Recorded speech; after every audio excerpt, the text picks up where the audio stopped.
which is women are taught culturally that we shouldn't be courageous. And if we are, don't tell anybody.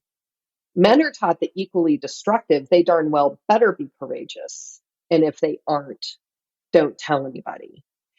And those culturalization pieces come through in things like applying for jobs, right? Famous meta study that if a job has 10 qualifications, a woman won't even consider applying until she has 7 or 8 of them. Men will apply with 2 or less.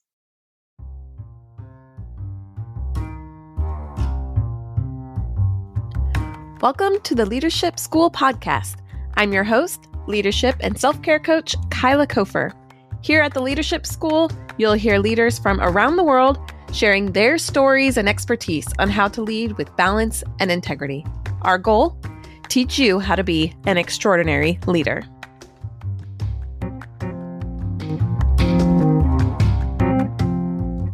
Welcome back, leaders. I am so excited to speak today with Cindy Solomon. She is one of the most sought-after leadership experts in the world, with accolades including being on the 2023 list of top 30 leadership gurus, the top 200 biggest voices in leadership, and more. Her TED Talks have been viewed by coming up on 2 million people. And today we're speaking all about courage. She's been doing research on courage for decades and speaks about it in her keynote talks and in her best-selling book, The Courage Challenge Workbook. So today she's sharing with us what is courage? How can it be defined? Can it be defined?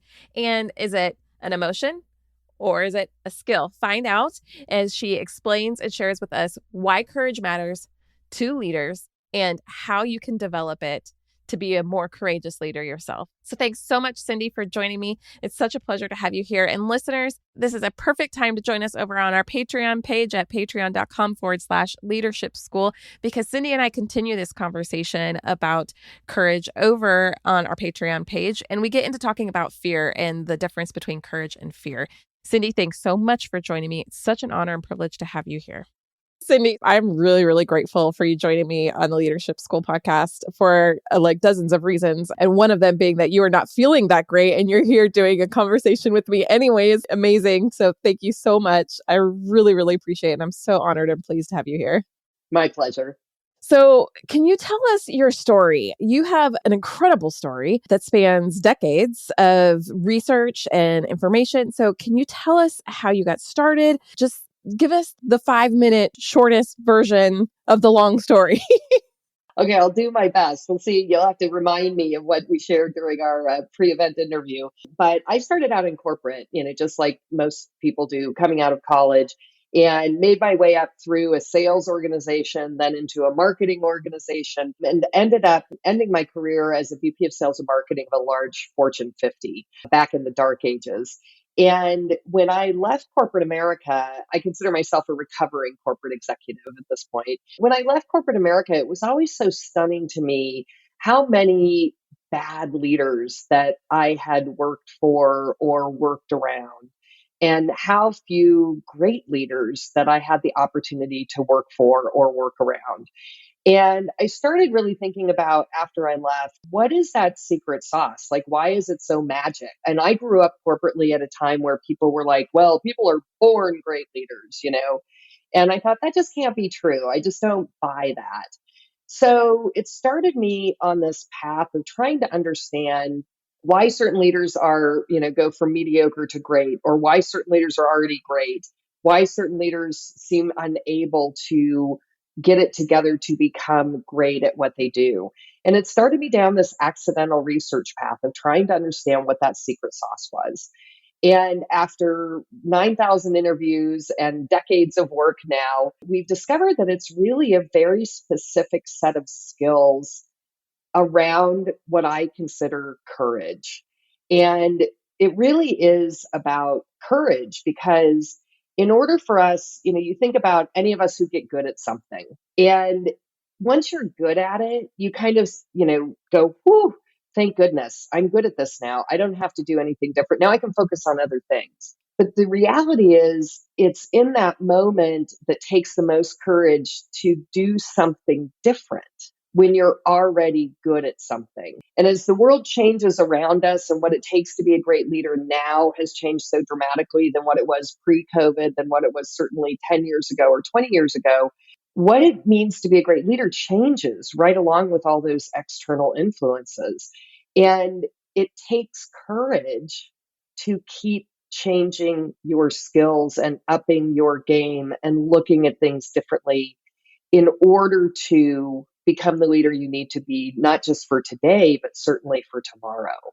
So that's how we started talking about courage within my company. And it exploded from there because once we had this great research, we realized that courage is actually just another skill that anyone can choose to go after to become a better or eventually a great leader.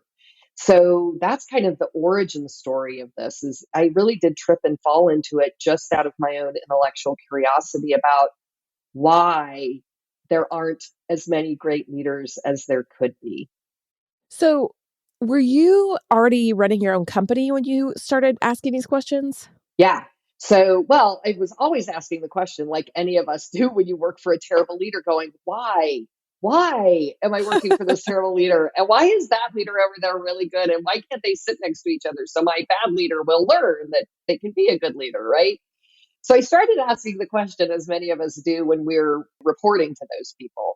But where I started to really try to understand it is I had an expertise coming out of my corporate life in customer experience and customer satisfaction, is what we used to call it then. And I started to be hired by companies to come in and help them up their customer experience game, help them up their customer engagement. And I realized that you can teach frontline individual contributors all these skills around communication and et cetera, but it never really sticks unless they're working for a leader who has the skills to grow and develop them. And so I started to realize that if you want to create great customer experiences, it isn't just about training that front line. As a matter of fact, it's rarely about that. It's really about creating great leaders who will in turn engage people against those skills and coach and develop them. So I would sneak into companies under the guise of customer experience because companies will spend money on that. They tend to not want to spend money on building their leadership teams. So I would sneak in under the darkness of night as a customer experience person. But what I was really teaching was the leadership skills it takes to create a culture of courage, which allows you to then create that customer experience through other people.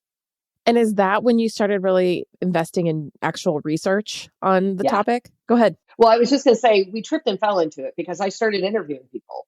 And in order to interview all the people that I wanted to interview, I had to bring other people on to help me do it. And so we had to create this static group of questions and a certain methodology of getting through it. And I wasn't a market researcher. I'm not a market researcher.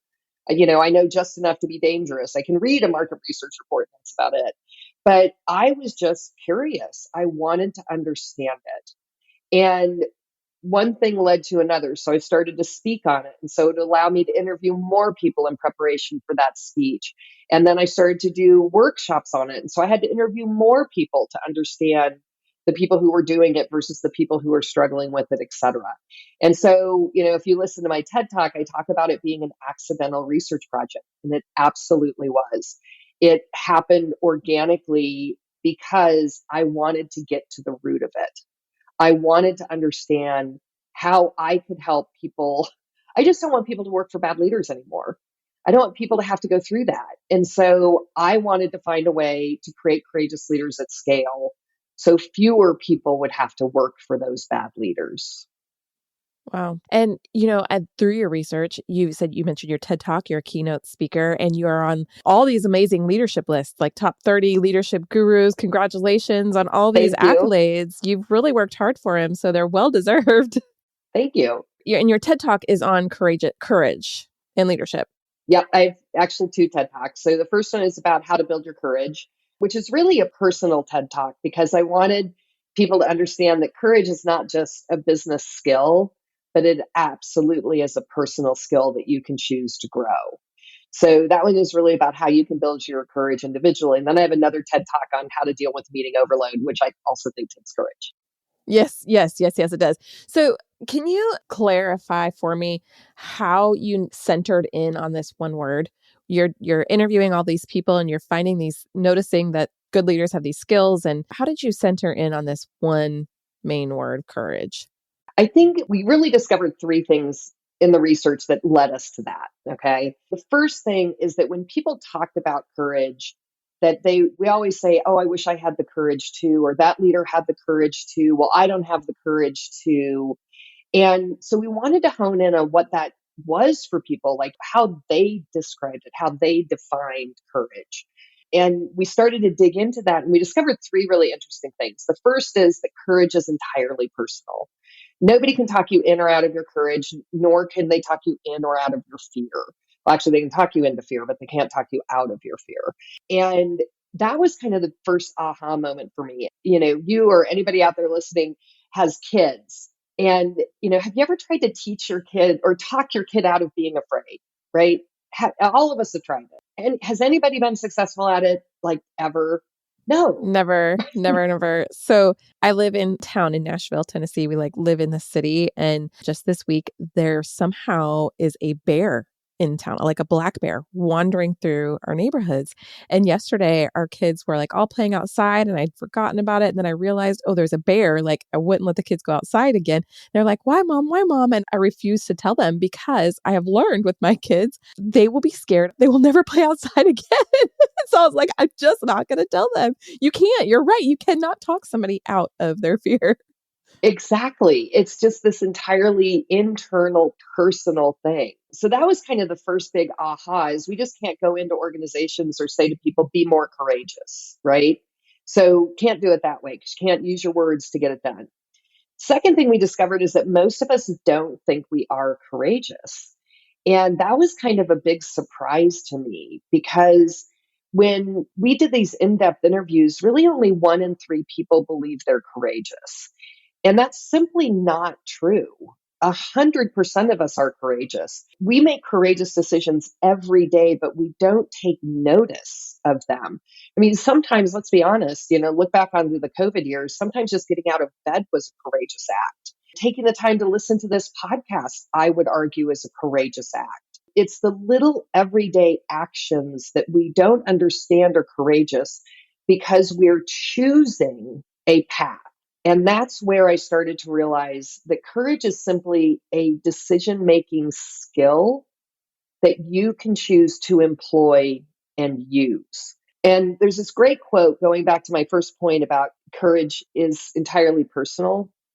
We've been taught that courage is about being fearless. And that's simply ridiculous. I mean, if you're not fearful in today's day and age, you're simply not paying attention. We've been taught that courage is about being fearless, and it's not at all.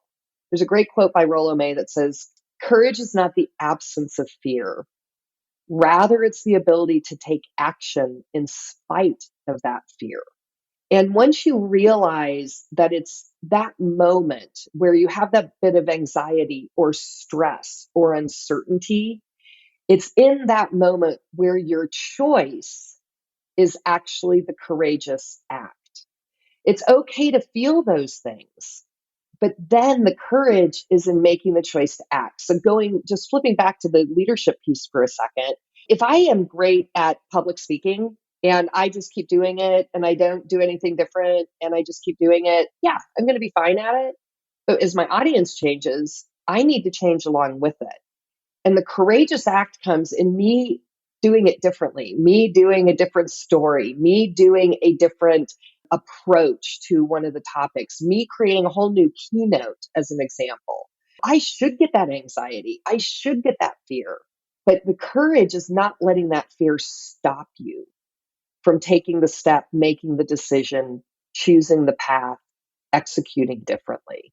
Yeah, I love there's a current phrase going around through social media that just says, do it scared.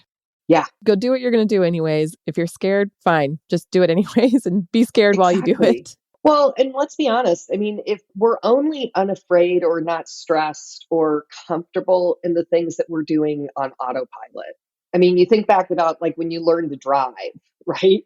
Remember how exciting and crazy it was and everything scared you and every little noise. And Now, you can leave your garage and wake up at the grocery store and not have any memory of getting there because it's so automatic. So if you're growing and changing, you have to feel that stress. You have to feel that anxiety. You have to feel that fear or anxiousness. And it's in that moment where you realize that you have an opportunity. Just the act of making a decision off of that and not freezing up with it is courageous. I was so focused on what you were saying. I want to make sure, did we hit all three? You said there were three things that you discovered. Exactly. So that courage is entirely personal, that most of us don't think we are courageous when in fact, 100% of us are courageous. We're courageous every single day, and that courage can be learned. Okay. So tell me more about this learning. Is the learning just in the doing and just going anyways? Well, part of it is that. Like, there's a great quote by Ruth Gordon that says, courage is like any other muscle, it's strengthened with use. So part of it is recognizing that when you have that anxiety, you have that frisson of fear, you have that even sometimes anger. Most of the time, our anger is actually fear based. You're sitting in a meeting with somebody and they say something and you're just instantly livid. It's usually because you're afraid that they're derailing the project, they're going to take it in the wrong direction, they're not paying attention to your opinion, et cetera, right? But we went a little bit deeper is once we realized that courage can be learned, we wanted to really identify the different types of courage that existed. And this is where the research gets super cool because we looked at a whole bunch of different variables and realized that there were kind of four categories of courage. Okay. And I'm going to go through these really quickly. So stop me and ask questions as we go. The first type of courage that we identified is blind courage. If I had a visual of it, it's, somebody jumping off of a bridge with a bungee cord on them or skydiving. Blind courage is that close your eyes and jump courage. It's the not thinking of the consequences leap of faith. A lot of times it's what we consider like that gut courage or instinct or intuition. And the reality is, blind courage, we actually have discovered, is maybe not so blind. We're working with a neuroscientist at the University of California in Berkeley, and she's discovering that when you put people in a position for them to act in this blind courage world, their brains are actually lighting up. And what she thinks is happening is that instinct, that gut feeling that we have, like where all the data says to go one way, but you need to go a different way, that gut feeling is actually not so blind. She actually thinks it's our subconscious processing information, data points, previous perspectives at a rate so quickly that we can't even consciously absorb it. And I think, I can almost prove this when I'm speaking in front of a big audience. I'll say, how many of you have had that gut feeling before? And everybody raises their hands. They say, how many of you have not gone with your gut and regretted it? And the same 100% of hands stays up. So blind courage really maybe isn't so blind, but it's our brain working behind the scenes to try and help us make a different decision. And the thing that's interesting about blind courage is you would think we don't really need it, but it keeps us alive, number one, most times, right? Second piece is it really does, in corporations that I work with a lot of global companies, and they need blind courage. I mean, all of us have sat in that fifth meeting about $1,000 spend or a one-line process change. And we're like, well, there's an hour of our life we'll never get back. See you next week. Because people think you have to have all the information to make a decision. And the reality is we'll never have all the information again. You have to be able to exert a little blind courage to keep things moving. So that's the first type of courage. Second type of courage is role courage. And I think that's what anybody listening to this podcast is doing and what you're helping people grow. Because role courage is all about the training. If you believe it, you are it, and you're so well trained that you really don't have a fear of failing. And I think a lot about first responders as an example. They're so well trained that they can actually, through their training, override their cellular need to stay safe. They run into the burning building, they thwart the crime, they do all those things. And it's because they're so well trained that they know they'll make the best possible decision for themselves and their team. Not necessarily the right decision, but the best possible decision given the circumstances. And so role courage is all about gaining insights and doing things like listening to this podcast and to build that role courage in yourself. Because role courage is where the ability to try things and fail a little and feel comfortable with comes from. It's where you don't really attach to the failure. You're just learning and growing as you go. So that's role courage. Is that like when you apply for a new job that you might not be 100% qualified for, but you're going to apply anyways and go, or even just a job? And that's just taking a little bit of courage, knowing that you can handle the job. Exactly. Well, and something I didn't say back at the beginning around most of us don't think we're courageous, but really where we see a big difference in this is between men and women. It's really the only statistically significant differentiator that we found in our research, which is women are taught culturally that we shouldn't be courageous. And if we are, don't tell anybody. Men are taught that equally destructive, they darn well better be courageous. And if they aren't, don't tell anybody. And those culturalization pieces come through in things like applying for jobs, right? Famous meta study that if a job has 10 qualifications, a woman won't even consider applying until she has 7 or 8 of them. Men will apply with 2 or less. And I think part of this plays into this role courage bit, coming back to the role courage type of courage, because the better trained we are, the more confidence we have in our own abilities. And we then make the courageous choice to apply anyway, even without having all of the qualifications, with the understanding that we can learn them as we go. Got it. Okay. Thank you. Absolutely. Third type of courage is crisis courage. And that's exactly what it sounds like. I mean, just say COVID, right? It's the first 6 months to a year of COVID where, you literally, well, then it was life or death, right? But you feel like it's life or death. You're acting on instinct. You're just reacting to external forces. And I actually think this is where we've really become bogged down in a lot of the organizations that I work with, is because we were in that crisis for so long that it kind of rewired our brains a little bit. And it got us addicted to reacting instead of taking a pause, taking a breath, and making a choice about what action we then in turn take. And I think about some of the research that we've done on this. And if you scare somebody to death, no surprise, they actually are more productive. As a matter of fact, research shows if you scare somebody to death, they're 34% more productive. Now, if you're listening to this, don't write that down because it does make people more productive. That is not the leadership nugget I want you to leave with, right? Don't scare them to death. But if you do scare them to death, they are more productive. And if you think back to those first 6 or 8 months, we were all more productive because, man, we were hitting on 1,000 cylinders during that. The sad part is you scare somebody to death a second time, there's 6% productivity boost. Scare somebody to death the third time and productivity drops off a cliff. And I honestly think so many people, I'm one of them, and I'm sure you are as well, and many people listening, people are burned out because we have been going at it for really since March of 2020 without a lack of uncertainty, without constant fear flowing at us through our phones and through our social media channels. I mean, we have been stuck in this hyper crisis reactivity mode for a long time. And some people, maybe you have a team that's going through something and you need them to be in that crisis mode to get that bump in performance, to get them really hyper focused. But when you're in it too long, productivity just grinds to a halt and it's just exhausting. If you've ever worked for that leader who everything's the number one priority, everything's a crisis, it's exhausting, right? It is exhausting. You don't want to stick around for it. Well, no, because you can't, because it just drives you into the ground, right? But so many of us have become addicted to that way of working and doing. Even if we had a natural inclination to it at the beginning, boy, COVID just made it permanent. I just recently heard another speaker speaking about this, and they're just now starting to look at our brains after COVID.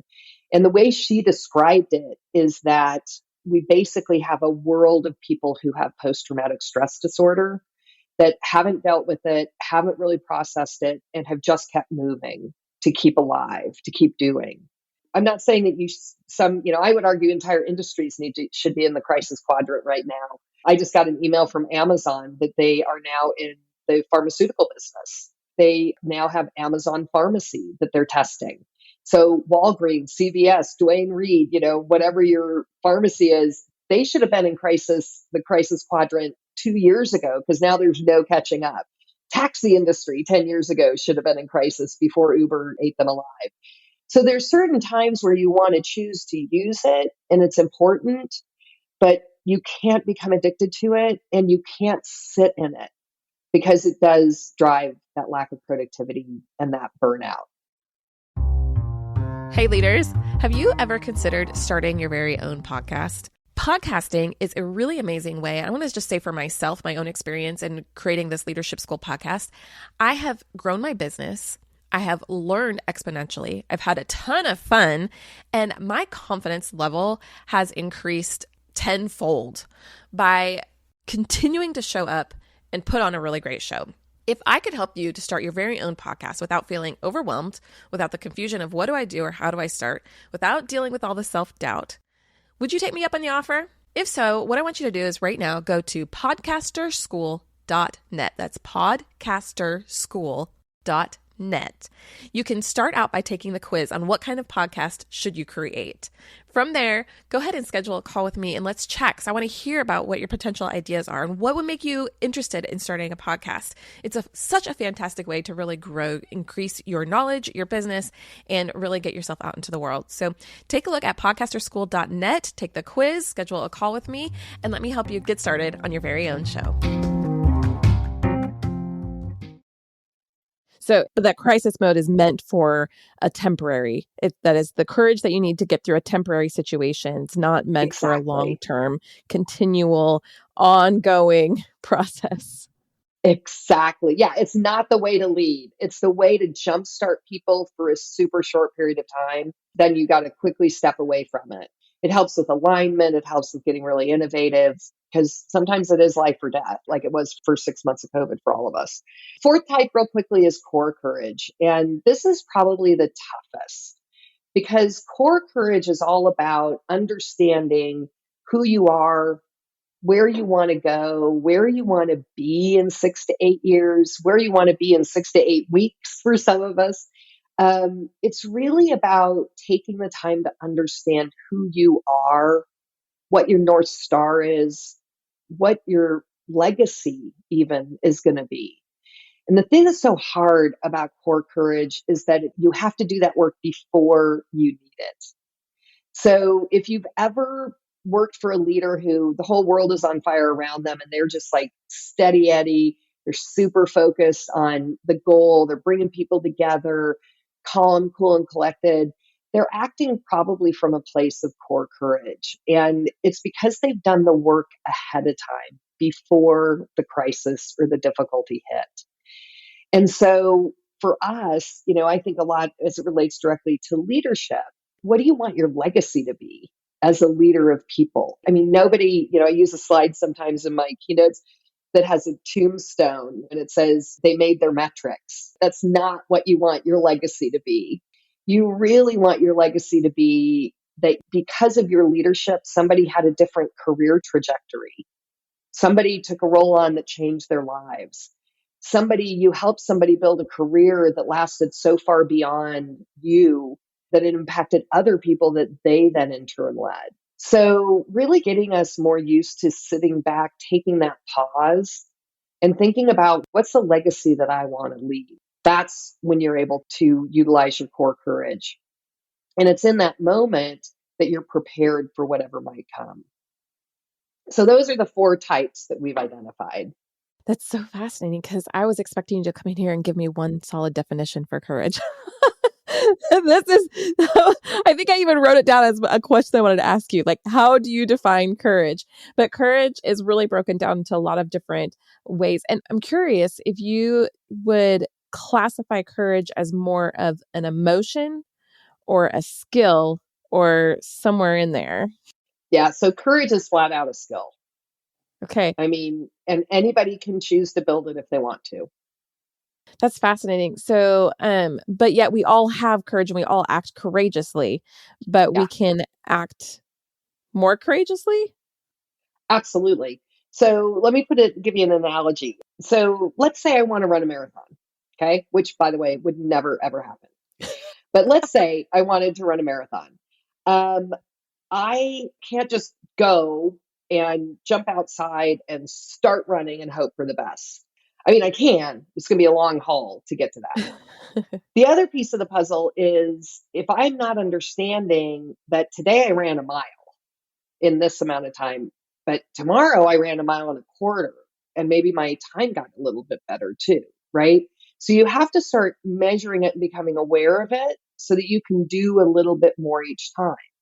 Now, the other piece of the puzzle is running a marathon isn't just about running a marathon.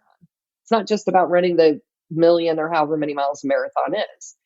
It's about understanding your stride, your breathing, your nutrition, your hydration, your how your feet land, how you use your arms, right? How much sleep you get. So you have to break it down into those bite-sized pieces and get better at each one in order to bring them together. You also need to measure it and give yourself credit.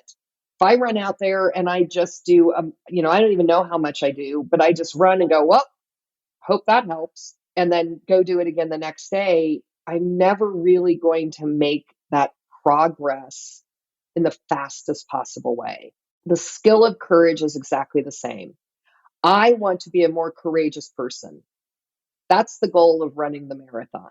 But how I have to do it is I have to break it down into bite-sized pieces and work on those. And each time I do better at it, I'm measuring it, I'm looking at it, I'm paying attention to it. Each time I do better, I say, good job. Well done. That was better. Now, next time I have that confidence that I can do a little bit more. I can go another quarter mile. I can go another eighth of a mile. Or I can do the same sprint, but a little bit faster. But until you get conscious of it, you can't build it because there's no yard marker. Does that make sense? Absolutely. And I'm thinking how that can directly apply to being that courageous leader, because leader is all about the people who follow you. So when you have practiced something, you understand that the people behind you need to practice it as well. And then you have some skills to pass on and also some compassion, empathy while they're still learning. Exactly, exactly. So let's talk about leadership for a second, really specifically. One of the things that we teach in our courageous leadership courses is how to create an inspiring message in less than 5 minutes. And people completely flip out, like that we're going to make them do this and we make them practice it and then we make them stand up and do it. And people are like literally like sweating. They feel like they're going to pass out, right? And without exception, 100% of people are able to do it. I mean, we have a process that we take them through and they do it step by step by step. But after this process, about 20 minutes later, they create these messages that they can't believe are coming out of them. And when I asked them, how many of you would have believed me had I said, now it's been 30 minutes ago, right? 30 minutes ago that you were going to stand up in front of the room and knock this exercise out of the park. How many of you would have believed? And not a single person will raise their hand. And I say, okay, now, how many of you believe that with another 2 or 3 rounds of practice, you can be really good at this? Raise your hands. Almost everybody will raise their hands. So then we send them out into the wild and have them test it out on their people. And that takes even more courage because now they're not in the safe environment of the skill practice, but they're actually out with their people. And some will report back that their teams are like, why are you talking like that? Like, did they break you while you were in that training? Stop talking like that. It's just weird. Like, nobody comes out of the gate and it's perfect. People might be like, stop, you're acting weird. Who is this? But they are able to, because they have the confidence that they went from zero to this good, that if they just keep practicing it, they'll get a little bit better each time. But they have to intellectually think about, okay, what worked in that? And now next time I do it, what would I do differently to be better? And it's the courage of having that moment to take a pause and self-evaluate, not just what didn't go well, but what worked that you want to keep doing. That's what actually starts to build that courage muscle.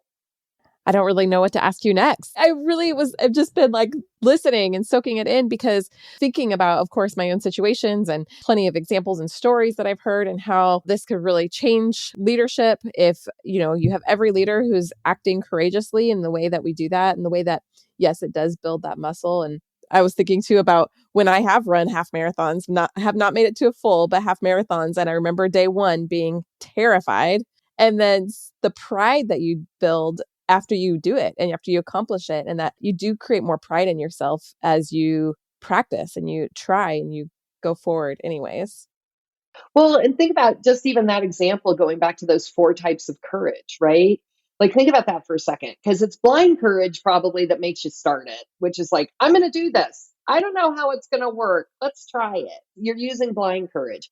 But then, more than likely, you got into some role courage because you were like, okay, I need to figure out, what do I need to be eating? What time of day do I do this? Like, how do I set my practice, my whatever it's called? I don't run at all. So I'm like, your running schedule, whatever it's called, you crazy runners. How do I work on my breathing, et cetera, right? So that's the role courage part. I would argue that I'm sure you had a moment of crisis courage where either you like got to the middle of the race and you started to feel bad, or you weren't hydrating enough, or whatever, and you are acting on instinct. You're trying to figure out, what do you need to do to keep going? And then the core courage part of that example is, it's when you've had those difficulties throughout the training for it, that you've kept going because you had in your mind's eye that you can do this, that you want to be the person who finishes the half marathon.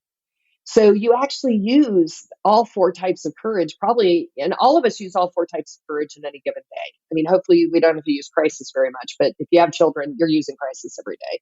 It's being able to understand that there's no one type of courage that's better than any other. You can employ all four in any given situation, but understanding that helps you because, there's something that I want to go out and do that's going to require blind courage. And I'm a blind courage addict. I love blind courage. But in this one particular situation, I have more fear around it because it's something physical, and I'm worried that physically I'm going to fail at it. And I literally had the discussion with myself in my own mind a couple of days ago. I'm like, oh, for Pete's sake, Cindy, you are the courage girl. You're all about blind courage. You just need to exercise a little blind courage right now because it's going to be fine. And having that conversation with myself, I was like, oh my gosh, of course, that's absolutely right. So what that tells me is that, yes, it's a skill and you're constantly developing it. And as you grow in that skill, the process becomes shorter from, I'm not going to do that and I have to talk myself into it. You know the process of how to work through it because you're seeing that end goal. You know where you want to go and you know what that process is and where you're trying to be. And so the gap between I can't do it to I've accomplished it, you can shorten that by practicing and developing that skill and be intentionally. Absolutely. It's the lifting the weight. The more I'm lifting the weight and paying attention, the stronger and stronger I get. Thus making that time from thought to result so much shorter. Absolutely. It's so fun because these are things that like I've intuitively been talking about for years and years and years, but to hear you talk about it in research and data terms, it makes it so much more clear and helps understand when you can break it down into like different pieces and different definitions. It really helps understand this full picture of what courage is and why it really matters. But to like, it's noticing, right? If we all have it, what you're doing is you're noticing the courage within you. Yeah. Well, and I think the other thing about it is the tricky part of this is until you understand that every single one of us is courageous, we can't teach others. So I think about this a lot as a parent. I mean, I did all this research when my daughter was a lot younger. And I thank God for it because it made me realize that until I was conscious about my own courage and talking about it and helping define it and helping her understand that it was a skill, that helped her in her development. And so we can't teach others how to do it until we understand that we are doing it and that we are also growing the skill simultaneously. Cindy, if you had one piece of advice or to give to our listeners, or maybe even a summary or one thing that you want to make sure our listeners have heard and walked away with, what would it be? I think the most important thing is to understand that 100% of us are courageous. And courage is not the absence of fear or anxiety or stress or uncertainty. It's the ability to take action in spite of that fear. And that quote, if you could see my office here, it's a huge poster on my wall, is that quote. Because I think we hurt ourselves and therefore those around us by believing we should be fearless. But we shouldn't be fearless. We should have the fear and make the choice to take action in spite of it. Every time you have that little anxiety, that frisson, that anger, stop, take a breath, and then think about what choice you're going to make at that point, because that's the courageous moment. Wow, thank you so much. Cindy, how can we learn more from you? Absolutely. Well, as I mentioned, we train probably about 50,000 leaders a year now at the Courageous Leadership Institute. So just go to our website, courageousleadershipinstitute.com. Check out my TED Talks on TED, how to deal with meeting overload, which again takes a lot of courage, or how to build your courage. And get in touch. I'm really easy to reach. Cindy at the courageousleadershipinstitute.com if you're looking to build courageous leadership at scale for the leaders within your company. Thank you so much. This has been such a pleasure. And, I really, really just do value the breakdown and the explanation and the understanding and the being able to relate it to something in our lives, because I'm thinking about all the times in my life where I was like, oh yeah, that's just something you did. And they're not things I ever thought that they were courageous, but there have been times when I've been like, I have no idea what I'm doing. I have a goal and I'm going to go forward and do it anyways. I'm going to figure it out. And sometimes it's taken longer to get there because I've had to work through the fear in it, but I've been actively working it out. And I've never labeled myself as courageous, like you said. So that's really, really fascinating piece to me. Absolutely. Well, and it takes the mystery out of it. It's not just some magical thing that people have or don't have. Anybody can build their courage if they choose to go after it. We see that a lot. Like we see people, we look at them and they're like, oh, they're just natural born, gifted, great leaders. No. I'm so glad you mentioned that, because every single person that I talk to, somebody will invariably say, well, aren't leaders born and not made? And it's like, no. To be a great leader, it is simply a set of very teeny tiny skills that are repeated consistently over time. Great leaders work really hard at it. It might look effortless. It is not. They have done the heavy lifting and kept getting better and better and better because of being conscious about wanting to build those courageous leadership skills. Cindy, thank you so much. This has been such a great conversation. I'm so honored and privileged to have you here with us. Thank you. My pleasure. Thanks so much for having me. So I started this podcast because I wanted to learn and grow in my leadership journey. And I have been so incredibly inspired by the guests and the conversations. So once the interview ends, I actually keep the conversation going because I have found that sometimes the richest part of the conversation is when we feel like the interview's over and we can just kind of have a relaxed, more casual conversation. Also, if you've noticed, if you've been following this podcast for some time, I used to ask every guest 2 questions. What does integrity mean to them? And what does balance look like to them? Well, I haven't stopped asking those questions. We're just putting those over on our Patreon page. So go check it out at patreon.com/leadership school. And for $6.50 a month, you can support this podcast. It takes a lot to produce every single episode, and honestly, I could use a little bit of support. So anything that you're able to contribute would really mean a lot to me and would able to help me to continue to bring these high caliber guests in to have conversations on what does it look like to be an extraordinary leader and how do we practically do that. So those conversations are continuing over at patreon.com/leadership school, where I'm asking guests some extra questions, some bonus questions, and you'll get some bonus content over there. So be sure to go check it out. Thanks so much for your support. And thanks so much for subscribing, listening, and sharing this podcast. It really does mean a lot. And I'm so honored to show up here in your podcast feed. Hey, thank you so much for listening. If you've liked what you heard and you want some more tools and resources to help you on your journey, go check out kylakofer.com/free stuff.